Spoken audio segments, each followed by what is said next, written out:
About Beer receives underwriting support from Full Steam Brewing. They understand the importance of independent journalism in the beer space, and their support helps fund original work.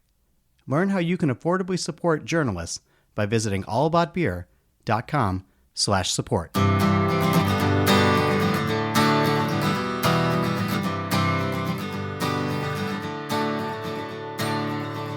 Welcome to Drink Beer, Think Beer, the podcast that gets to the bottom of every pint. I'm John Holl. What does it mean to be local? And what are the small things businesses do to have a true sense of self in that space?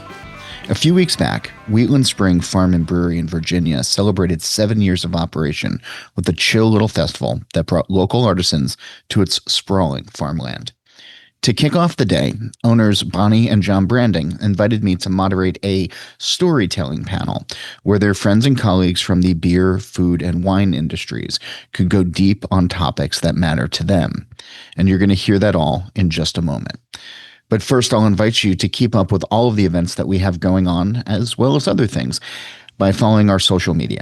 We're at All About Beer across all of the major platforms.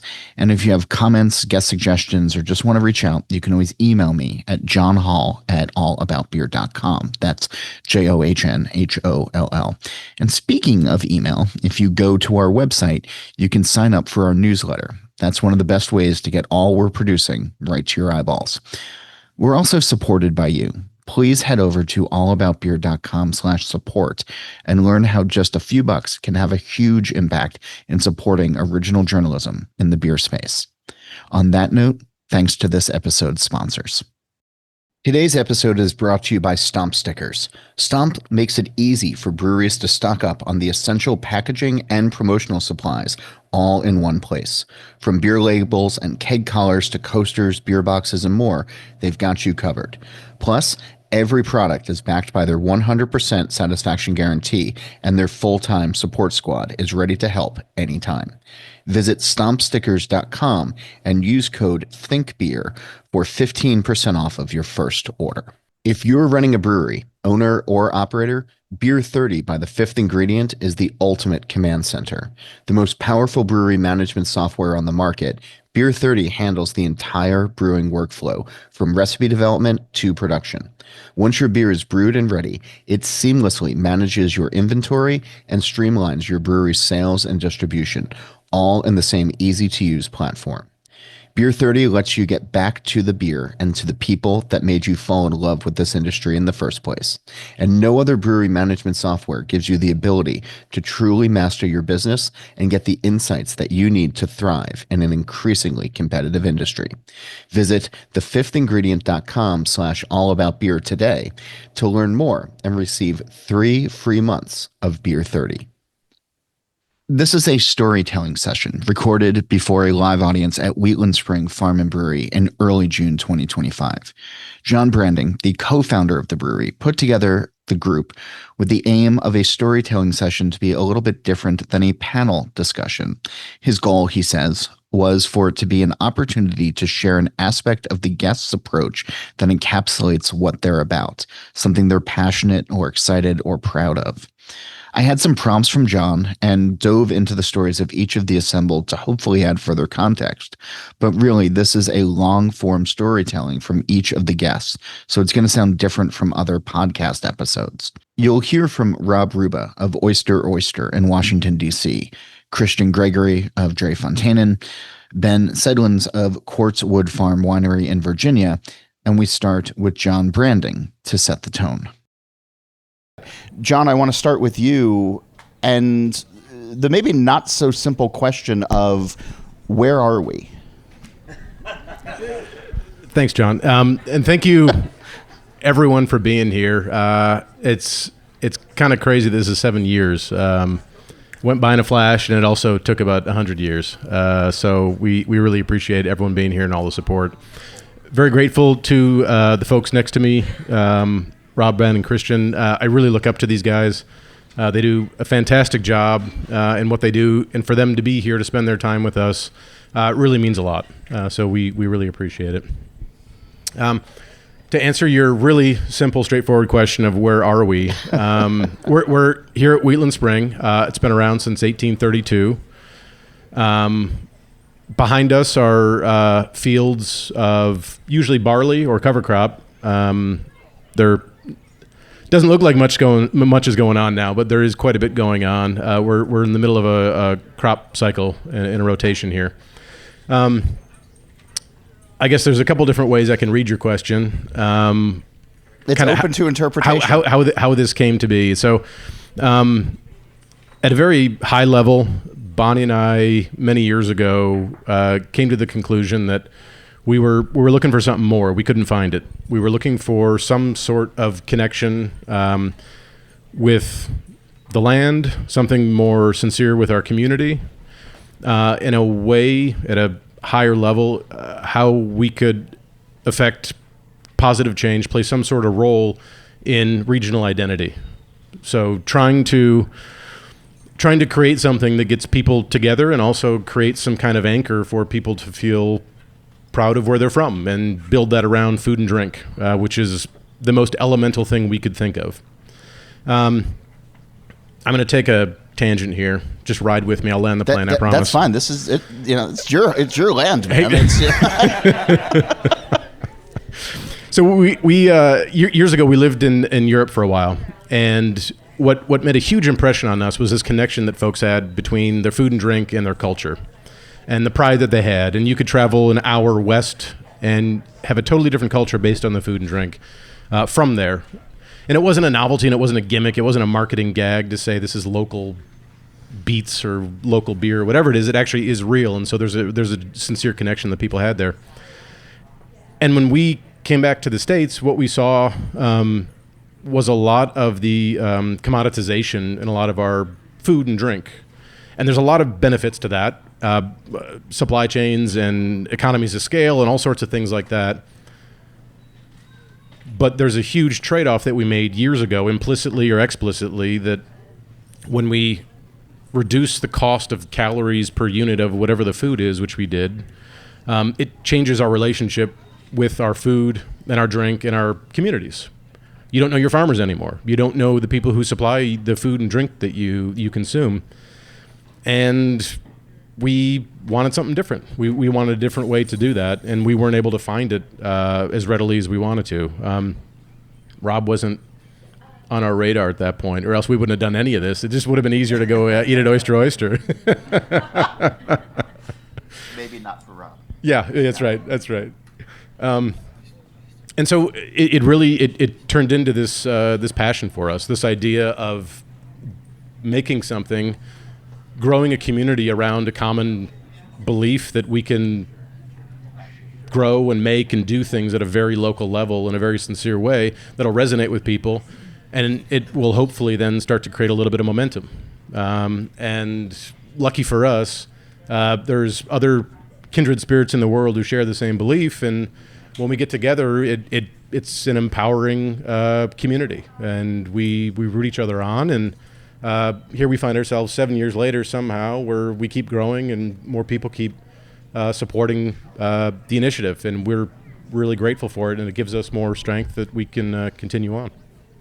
As you look at 7 years now and wide-eyed and full of hope and excitement and fear when you and Bonnie started, if you could go back and have the conversation with yourselves of that first day versus now, this isn't a what would you do different or anything.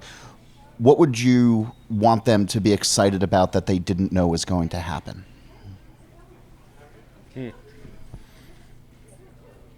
Yeah, another easy question.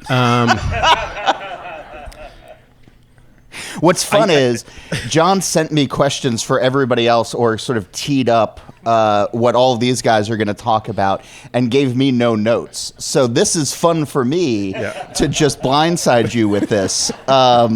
This is more my natural element of Perfect. No, it's perfect. I love Welcome to 60 Minutes.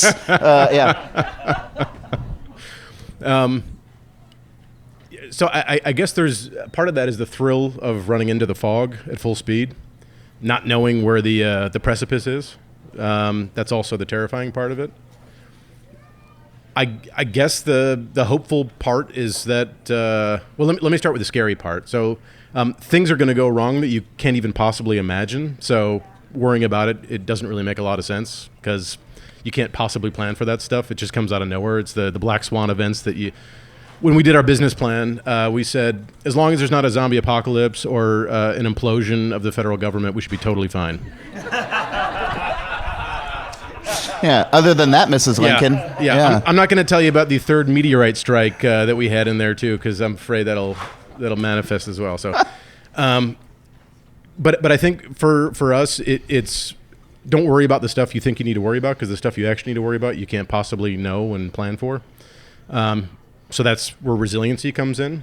You got to push through if you believe in something. And this is, talk about passion, like you're supposed to find your passion to do something. I think the passion is what keeps you moving forward, because any rational person would quit. You face so many challenges and roadblocks, you'd give up. So I think that's that part. But the other part is we've been so shocked and our spirits have been raised, and we've been heartened by how much support people have given Wheatland Spring, the community, not us as individuals, but the community, the community. And we believed in it, but we didn't know that many other people would too. And I think for us, it was it was a wonderful surprise to understand and see how many other people believed in the same stuff. So that was pretty great. I want you to pass that on to Rob, because we'll come back to this. So, Rob, sustainability is one of these words that I think gets thrown around by a lot of people, and there is a vague Walmart definition that the majority of Americans know, like, oh, I drive a hybrid now, I'm sustainable, or I throw stuff into the recycling bin and I'm sustainable. And it's sort of one of these words, almost like craft in beer, that has kind of lost all of its meaning until you dial into a place like Wheatland Springs, where it's like, okay, now I understand what craft can be in beer, what Dre Fontainen is doing, what craft in beer can be. And there is I hope you think it's wonderful. There is a wonderful article about you and Oyster in Food and Wine magazine when you were named one of their top chefs recently, where it really details everything that you do sustainability-wise at the restaurant. And with each new paragraph, I just kept saying, holy fuck, because you've changed my perception of that word. And I know one of the prompts that John gave you was, let's talk about your plates. DC stopped recycling glass, so you got a glass crusher and decided to break up your wine bottles that you were using to turn into tableware for people at the restaurant, which is incredible to me. But that sort of as a jumping off point, I mean, if you can, share your story of what sustainability is to you and to the restaurant and how you came to it. Yeah, it's a great question, actually. And you're right. You need to just get a little closer to the mic. Sustainability. No. Sustainability doesn't change really the tone of your voice. Just get closer to the mic. That's all. Yeah. I do it all. Sustainability really is this weird term that gets greenwashed quite a bit, and I like that you opened with that. It is something we marketed ourselves as in the beginning, because there really wasn't any other word to put behind what we were going to do as a restaurant. We considered ourselves, instead of a concept, we said we were a project, because we didn't know how it was going to go. We're always evolving, we're always changing, and I think that's the great part about sustainability. It's about being responsible. It's about having an imagination, like you were talking about the plates. I think that's the most important thing when we talk about the future. We see a lot of dystopian stuff. We see a lot of negativity. We don't really see a hopeful future. So when we go to that cupboard of rations of what we're going to see in the future that doesn't actually exist, right? We don't have anything to grasp onto. So the point of Oyster is to give us something that is hopeful, that's something we can dig into when we think of the future, something that is tangible. Projects like that. In nature, there is no There is no trash can, right? No one's throwing stuff in the trash in nature. Raccoons aren't throwing away plastic bottles and things like that. So we have to look at the resources we have at restaurants. We all consume things. We love beer. Those come in bottles. Those come in cans. But what do we do with? It's a great myth. We throw these hopeful cans and bottles into this can. It gets picked up by our municipalities, and they end up nowhere. They end up in a landfill most likely. So we have to come up with new ideas. What do these become? They're byproducts. It's not trash. It's not garbage. It can become something else. We probably use more wine bottles than plates will ever make for the restaurant unless we start hosting Greek weddings. I don't know. But we'll figure it out. But the point of it is creating a discussion, right? This can become something else. And we worked with a great ceramic artist, Katie with Material Things Studio. I bought a machine and I said, here's the challenge. Let's see if we could turn these into plates. And we did. She did it very quickly. I mean, in under 3 months, we had beyond a prototype, something we could use at the restaurant that we use today. We figured out other ways to use it for rain gardens, restoration products. So there's so much more you can do with just a singular product. Can you dial in a little bit more on that, about where else you're exploring? Like with other materials? Yeah. Everything. So, I mean, at our restaurant, a candle on a table seems like the most simple thing, right? It's something you expect when you go to a restaurant. I'm glad you brought this up, yeah. There's a votive, right? It creates warmth. You feel romantic with your loved one as you gaze in their eyes and put away all your disdain for them. And, it's a good thing you didn't have me drink yet. I don't know where this would go.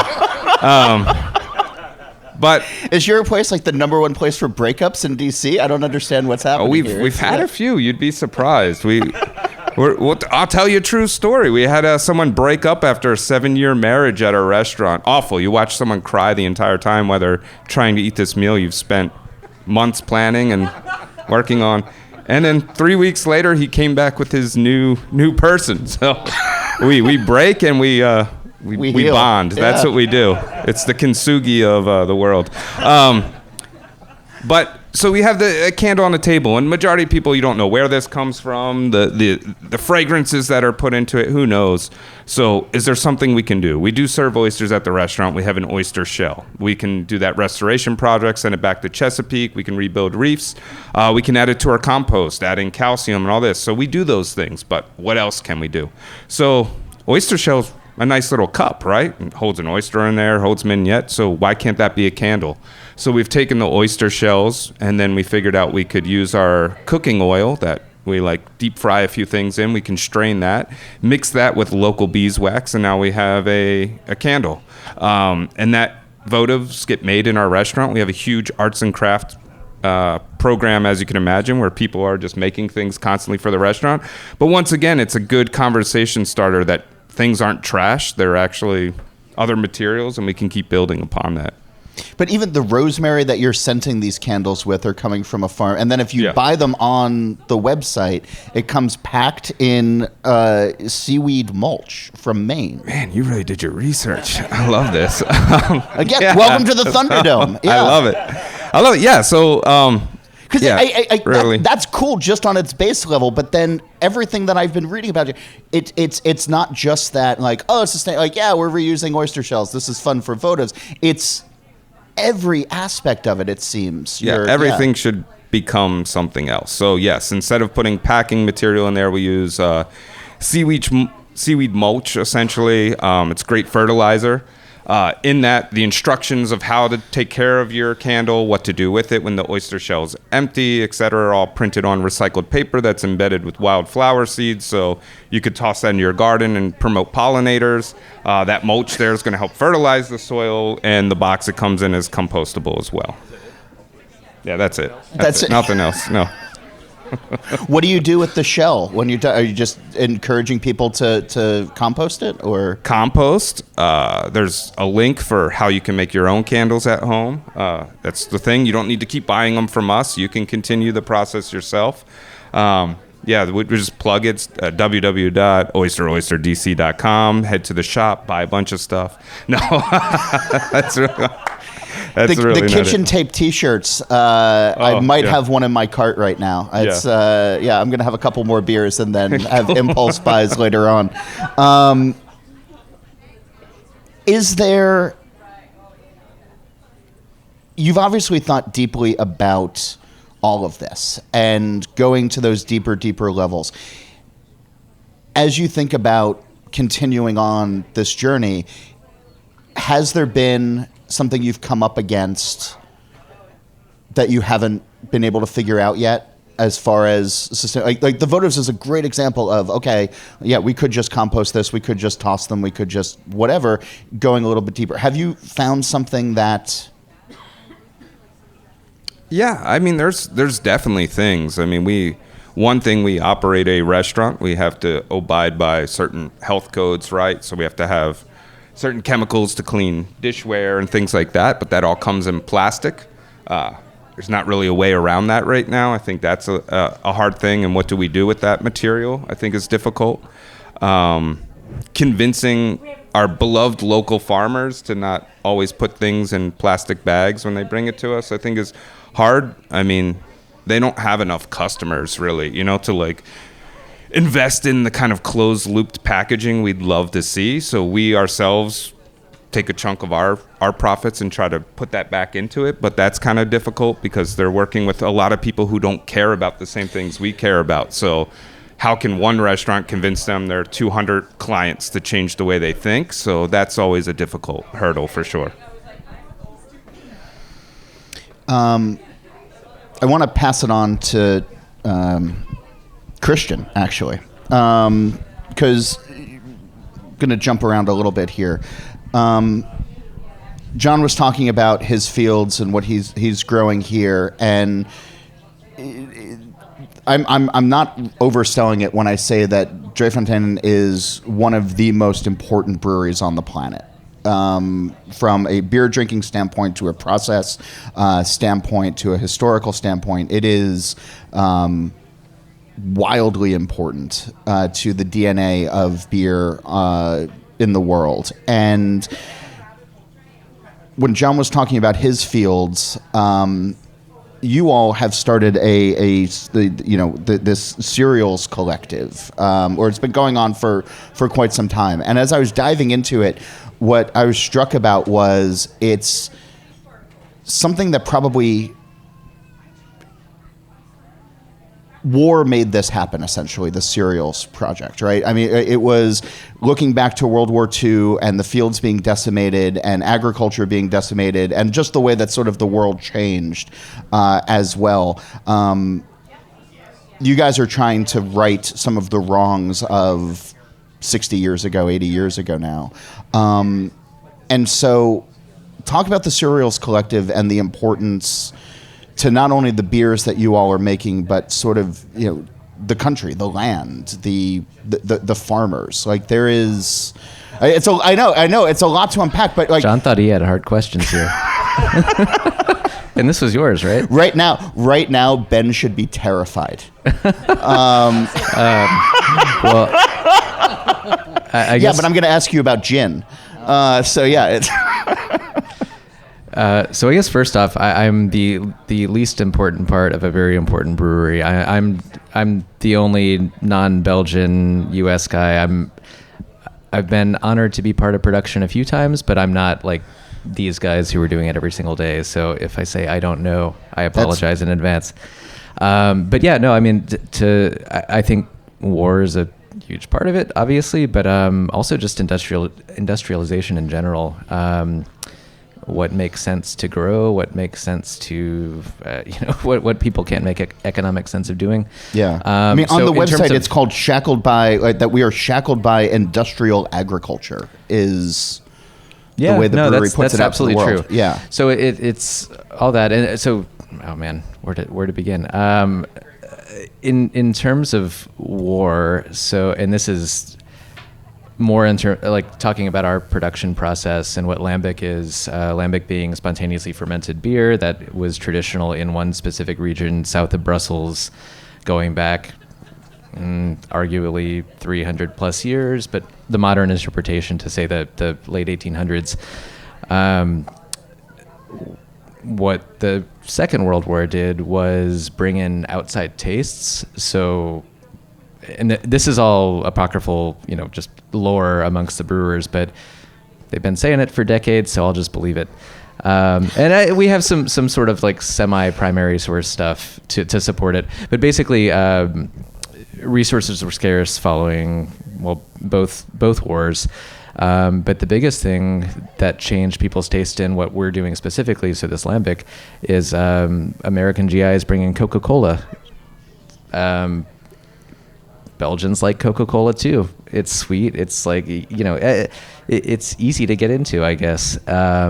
So people who were traditionally drinking sour, dry, locally produced traditional products veered away from that, and you had to make your traditional product a little bit more like Coke in order to keep selling.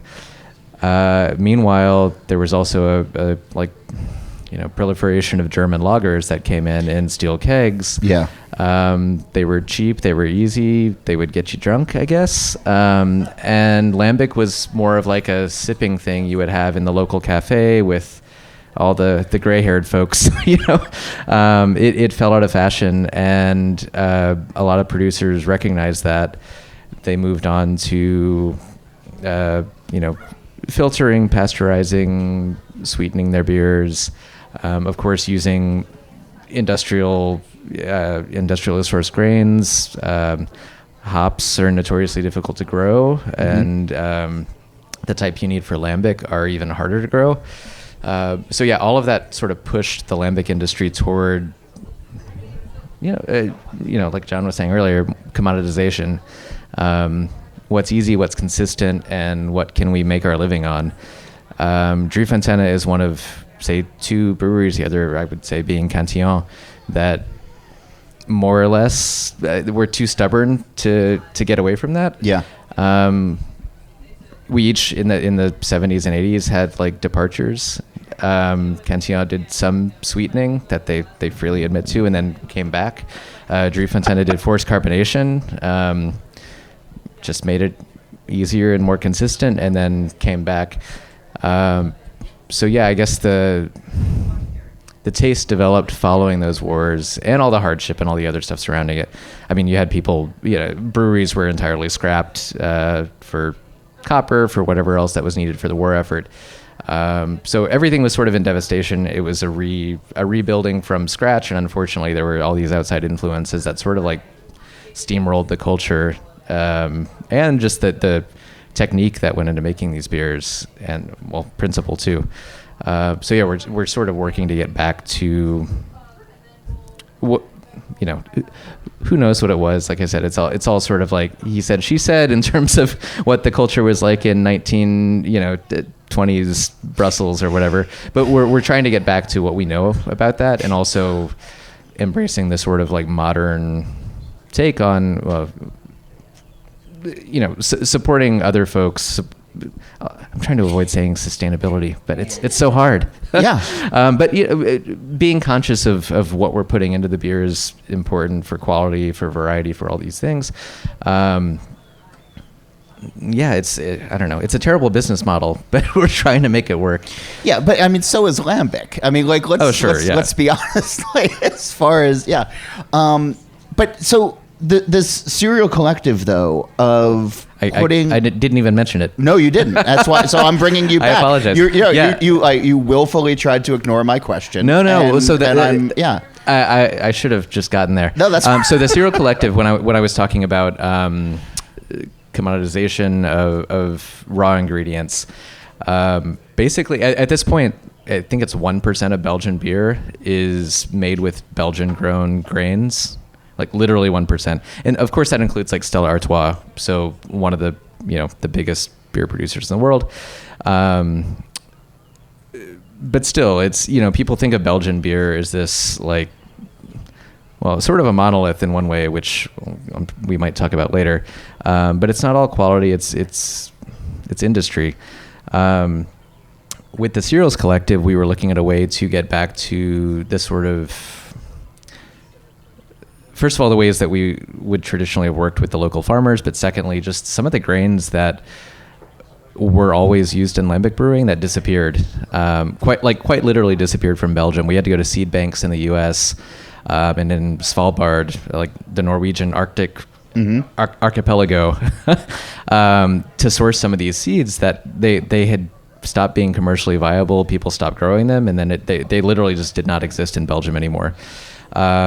So we started working with a group of 11 local farmers, with the idea being like, it's a bit crazy. We know this doesn't make a ton of sense for you in the day-to-day, but what if we pay you partially in advance? We keep our own silos and stuff, and we get you this. We source these seeds that aren't available. So for us, it was like kind of a crazy proposal to the farmers, but we were trying to sort of mitigate their risk, and make sure that they felt comfortable going ahead with us, and make sure that they were well paid, because the farmers are such an important part of, even like we're in, I guess what you would call like sort of the start of the breadbasket of Belgium. We just want to make sure they're taken care of, that they can come back and buy lambic from us, and their kids will too, and so on and so forth. It's all a big circle, obviously, cliched, I guess, but it's true. Yeah. So the Cereals Collective was sort of formed to get back to these traditional cereals that were used with barley, and especially for us, wheat, because with lambic, it's 40% raw wheat that we're using in our beers typically. And it makes such a huge impact. Well, I shouldn't say such a huge, it's a subtle impact. But if you're drinking this lambic all the time, it's like you taste something so different from the Little Redhead from Brabant. That's one of the wheat varietals that we use, that we had to source from Svalbard. You taste it immediately if you're doing a sort of side-by-side thing. And that's what Armand, the sort of like guiding force, paterfamilias, whatever you want to call him, behind the brewery, that's what he would drink growing up. And when he retired, and he passed a few years back, but his whole thing on retirement was like, we need to get back to our own backyard in terms of what we're using to produce the beer. That's how it always was, and that's what I want it to be again. So yeah, the Cereals Collective was a big part of that. And then we've gone on from the Cereals Collective to, we're working with farmers to grow hops now that are, again, notoriously difficult to grow, but that were always used in lambic production. That's the second time you've said that. Can you qualify that for everybody on why these hops are difficult, like why lambic specific hops are difficult to grow? So these are super low alpha acid hops. Now we're getting like into geeky beer talk, I suppose. But so with lambic, you don't want bitterness. You want the preservative qualities of hops. So they're like antiseptic, basically. Lambic is made, well, it's made for drinking, but it's also made for keeping. You can keep it for decades with no problem, and the hops are a big part of that. But traditionally, you never wanted bitterness with the acidity together. So there are two varietals called Coigneau and Groenebel that were super low alpha acidity to start, but basically they would just rot on the vine. Even harder if you're not using pesticides, obviously. Yeah. So those disappeared. Hop production is mostly concentrated at this point in Germany, Slovenia. There is some in Western Belgium, a couple hours from us. But we couldn't find those varietals that we wanted. Producers since, say, the 20s, 30s, 40s, I'm sort of guessing there, but it was around wartime, I guess, where you started to use aged hops. With aging, they lose alpha acid, so they lose their bitterness, but they maintain the preservative quality. So like for us now, but especially before we had these new projects going, we were using like on average 17-year-old hops. It's kind of cool because you can get them from people who bought too many hops the year before and they want bitterness, and we don't care, so we just buy them on the cheap.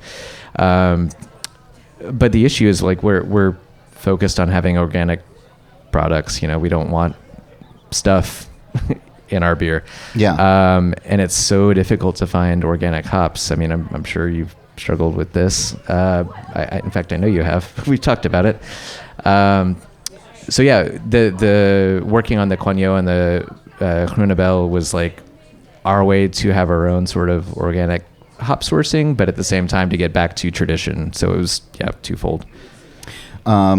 The thing about the Serial Collective that I've enjoyed reading about is the ethos at the end of the day, according to the brewery, is that you're paying a fair price for the grain that, quote, grants them, meaning the growers, a future. Which is so key and instrumental to what I think everybody's trying to achieve here. I want to go to Ben, and I want to start off by asking if you can share the best breakup story that's happened at the winery that you've personally experienced. Well, I'm the farmer, so a more analogous question would be like the breakup in the vineyard, which doesn't tend to happen that much, actually. No, I'm not really sure if I've seen any breakups in the winery, although I'm sure it has happened.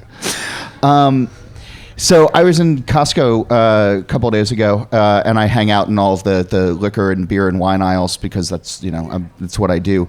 And it was just amazing. It was going into Memorial Day weekend, and it was amazing just watching people load up their carts with whatever was cheapest, and half a cart of white, half a cart of red, and not really paying attention to where it was coming from or what it was going to taste like or ratings or anything. And we don't have to get into ratings, but and it was just sort of like, okay, this is a commodity product that I was brought back to the Chappelle show when he did the Sam Adams parody and he did the Sam Jackson beer, and it'll get you drunk, that kind of and then going to your website where you all are talking about weird and wonderful grape varietals, wild ambient yeasts, experimental and fun cellar techniques, things that for the commodity wine buyer would probably scare the shit out of them. So as you sort of tell the story of what you're doing, I'm wondering that story of local and what you are creating that is so different from those Costco wines, those commodity wines, and how you're connecting with the people who appreciate what you're doing. Thanks, yeah. A lot of what I think some of the people up here with me are trying to do is sort of acknowledgement and appreciation and a return to like traditions.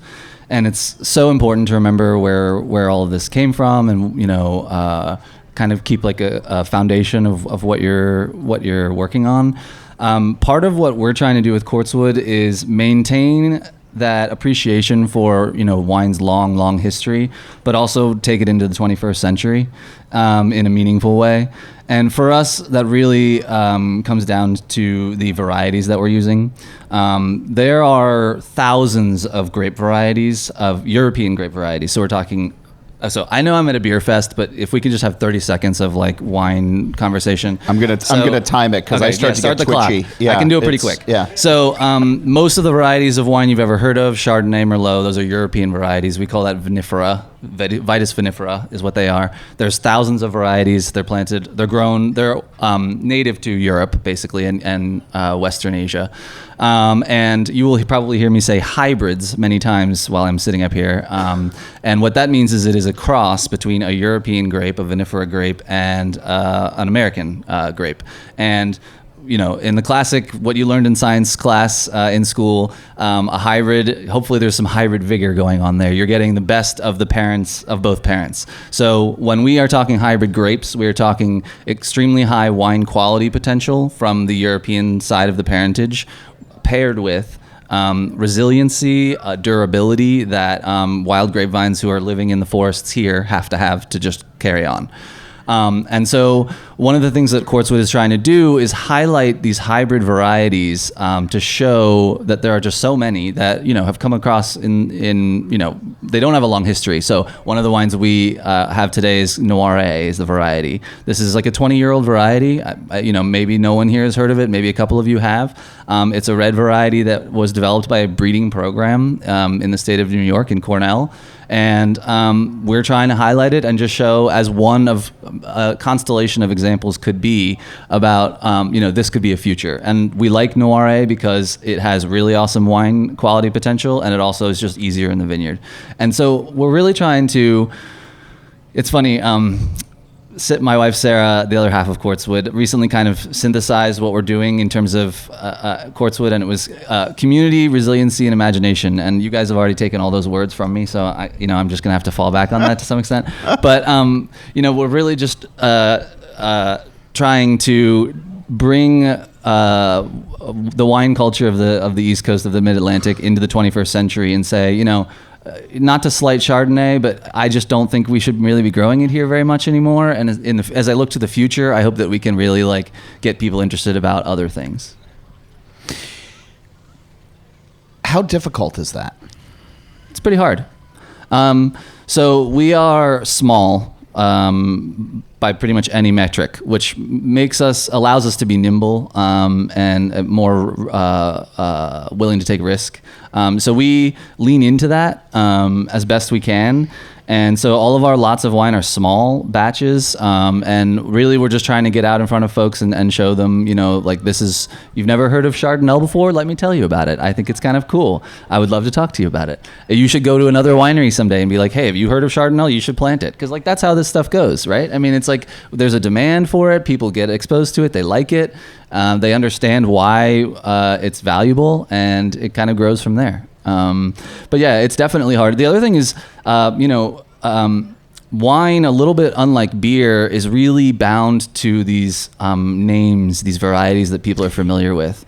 And so when I'm trying to convince you, if your mom just loves Merlot, it's going to be a hard conversation where I'm like, listen, Merlot is tricky sometimes, and I could tell you about Noiret, but maybe she just loves Merlot.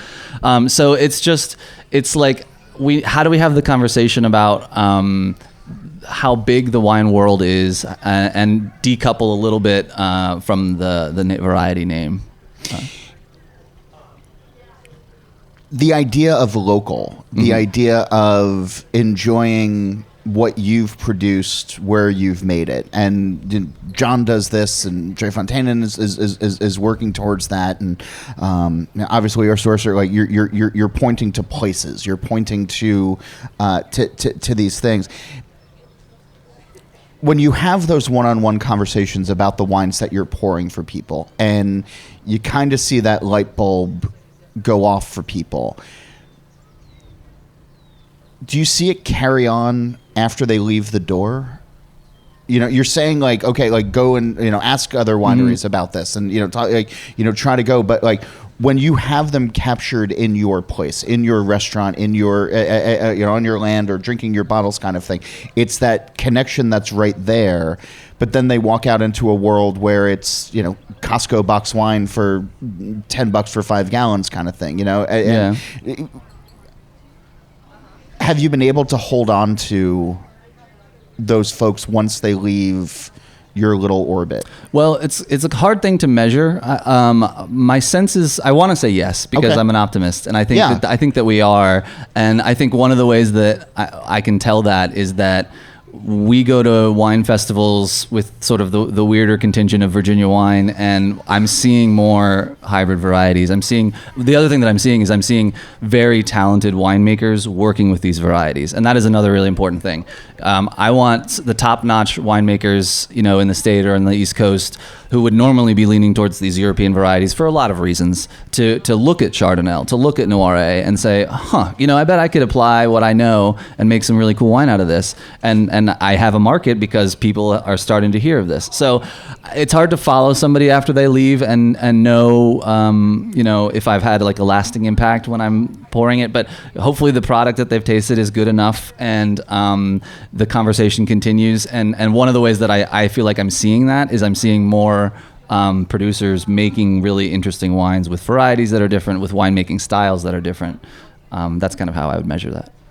Could you pass it back to Rob? Because I want to ask you that same question of, do you have conversations with other chefs, with other restaurateurs who admire what you're doing, who then try to implement it as well? Is what you're doing, I don't want to say can it be replicated, because everybody can do it in their own way and sort of find their own ways, but I'm sure everybody says to you wow, that's really cool, and wow, that's really intense, and all of that, and then they keep going back to single-use plastics and chucking stuff in the recycling bin kind of thing.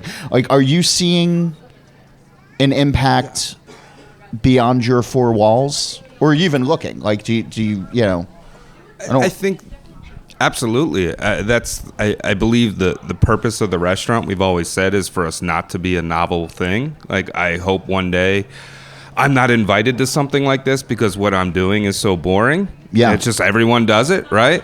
But yeah, I mean, there's definitely influence. We no single-use plastic, so we buy a really high grade. Normally in restaurants they use like deli containers, like your takeout container you get. That's what everyone stores their mise en place and stuff in.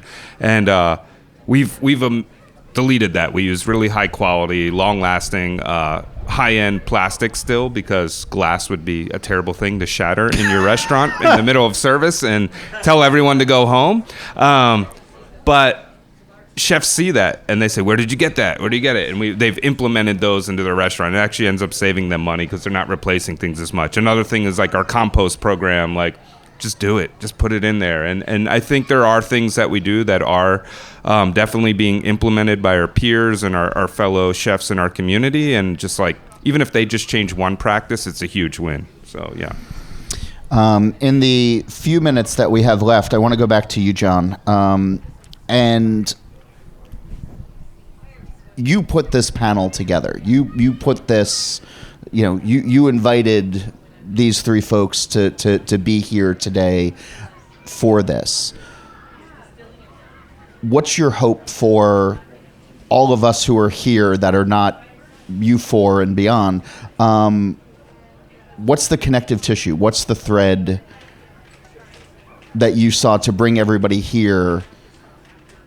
And what's the lesson you want us to walk away with before we start drinking and eating in earnest? Thanks, John. Yeah. So I think I said we didn't beginning. practice these questions. Yeah, so we did not practice these questions. Do you have a good breakup story from the brewery? Do you want to start there? We had a marriage proposal right under the Hope Tree, which is pretty cool. All right. All right. I'm going to flip the script on that. Yeah, one. That was pretty cool. So to Alpha and Omega this, what I said at the beginning is that I hold each of these people in high regard for what they do, the leadership that they and their organizations have chosen to take. To Rob's point, this doesn't happen by accident. This is intention. These are decisions that are made ahead of time before the grill is first fired up. You make the choice to do these things, and so I think for each of these endeavors, whether it's beer from a place in Belgium, whether it's wine from a place here using new hybrid cultivars, whether it's rethinking what's possible in the food and beverage space, just completely taking a fresh look at everything you can do there.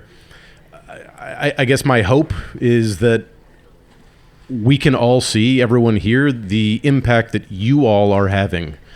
Without everyone here, we're just talking to ourselves. We're in our basements home brewing or making wine in carboys or cooking at our stoves at home. So in order for this to work, in order for this to make progress, for us to make positive change and create these lasting, durable, net positive impacts on our regions, it's because of everyone here. It's because of the culture that's created. And I think the question to Rob was, does anyone take some of these ideas? And I think good ideas are sticky. I think good ideas, when people see them, they want to implement them. When they taste a good wine, I don't know if they care what the grape is called. At some point, you have to convince them maybe to jump over that hump, but they're going to try and say, whoa, this is good. It's a no-ray. It's like, whatever, I just want to drink this wine. This is good. We've had the same experience here. We'll offer beers made with barley that Jeff, our maltster right there, he'll malt is brand new barley that's never existed before. Most people don't care about that. We care a lot about that because it grows better here. We don't use pesticides. It's local farming. And the first step to that is someone saying, wow, this beer tastes great. I love the way this tastes. And then you can kind of get them down that path. But it starts with those little steps, and it doesn't have to be one or the other. You can still buy a Costco wine and buy Quartzwood wine. Yeah. They don't have to be mutually exclusive. And I think you can take these baby steps toward that. I think sometimes people get a little bit intimidated to say, like, I can't take the complete dive into lambic. Well, you don't have to. You can have a glass. You can try a bottle. You can have your other beers too. So I think I think we need to be both asking more of ourselves and also being a little bit more gentle with ourselves on this, because it's a process and it's a path. But what's great for us here is that there are so many people who do care about this, and that's manifested by the fact that we're all here today. Yeah. As we wrap up, I just want to say, if you all are having this sensation right now as you're sitting here that this is special, lean into that, because this is. I hadn't been here before today, and I didn't quite know what to expect. And when you hear beer festival, it's like, all right, there's going to be a lot of dude bros, and there's going to be small pours, and there's going to be like all kinds of things. This is not that, and this is incredible because of that. So thank you for doing that. Rob, thank you for doing this. Christian, thank you for doing this. Ben, thank you for doing this. And John and Bonnie, thank you for hosting us. Thank you for 7 years of great beer, and enjoy, everybody. Thank you. All right. Cheers, guys. This conversation continues next week as the guests join me over beers for a deeper conversation on the themes they teed up during this storytelling session. You'll want to tune in for that. And my thanks to the family branding for a weekend of hospitality at their farm. It is so close to DC that you should make it a part of your travel plans in the very near future. It really is an incredible spot and making beers unlike anything else in the country. Before we run, a reminder to please go visit allaboutbeer.com, where you can check out original articles as well as the archives, which go back to 1979. As always, you can reach me on email at johnholl@allaboutbeer.com. Don't forget to follow All About Beer on social media at All About Beer. And before we go, here is a word from this week's sponsors. Stomp Stickers isn't just a website. It's your custom printing partner with over 30 years of expertise. Their support squad is ready to help by phone, chat, or email. Combining top-notch customer service with a super easy-to-use site, they're all about making sure you get exactly what you need, fast. Shop with confidence thanks to their 100% satisfaction guarantee. Visit stompstickers.com and use code ThinkBeer for 15% off of your first order. If you're running a brewery, owner or operator, Beer 30 by The Fifth Ingredient is the ultimate command center. The most powerful brewery management software on the market, Beer 30 handles the entire brewing workflow, from recipe development to production. Once your beer is brewed and ready, it seamlessly manages your inventory and streamlines your brewery's sales and distribution, all in the same easy-to-use platform. Beer 30 lets you get back to the beer and to the people that made you fall in love with this industry in the first place. And no other brewery management software gives you the ability to truly master your business and get the insights that you need to thrive in an increasingly competitive industry. Visit thefifthingredient.com/allaboutbeer today to learn more and receive 3 free months of Beer 30. If you like beer audio content, All About Beer has a podcast channel. Just search and subscribe on your podcast platform of choice. Steal This Beer has new episodes every Monday, and the BYO Nano podcast comes out on the 15th of every month. As for this show, Nate Schweber does the music, Jeff Quinn designed our logo, and I'm John Hall. New episodes released every Wednesday, and that's when I'll be back again to drink beer and to think beer.